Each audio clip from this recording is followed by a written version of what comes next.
Hello guys, ఎలా ఉన్నాను? మీకు ఈరోజు ఉమాని కరెన్సీ విధంగా వచ్చిన చూపిస్తారండి. ఇది వచ్చేసి ఒక్క రియాల్. ఇది వచ్చేసి ఒక్క రియాల్, ఇక్కడ ఒమాని రియాల్. ఇది మన ఇండియన్ కరెన్సీలో వచ్చేసి 225 రూపాయలు. ఓకేనా?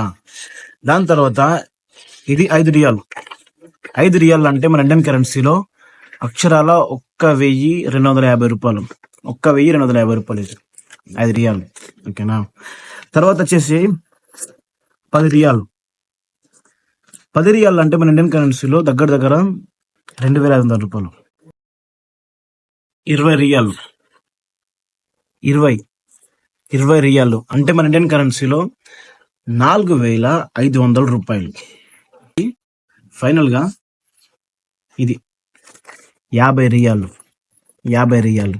50 రియాలు అంటే మన ఇండియన్ కరెన్సీలో దగ్గర 11,250 రూపాయలు. ఇవి ఇక్కడ ఒమన్ కరెన్సీ. ఇంకా నెక్స్ట్ వీడియోలో మీకు 100 కరెన్సీ ఎట్లుంటది చూపిస్తా. హైయెస్ట్ కరెన్సీ 100 కరెన్సీ ఎట్లుంటో చూపిస్తా, సరేనా? సో ఇవన్నీ గివ్ కలిపితే 33,000 రూపాయలు. 33,000 నేను పట్టుకుని ఇప్పుడు ఇంకా అర్థమవుతుందా? మన ఇండియాలో కరెన్సీ తీసుకుంటే 30,000 రూపాయలు ఇంత కట్ అయితే కావచ్చు, 33,000 రూపాయలు. కానీ ఇవి చూడండి ఇంతే.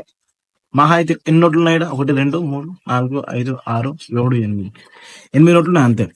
అందుకోసమే ఒమాన్ కరెన్సీ వచ్చేసి ప్రపంచంలోనే 3వ స్థానంలో ఉంది.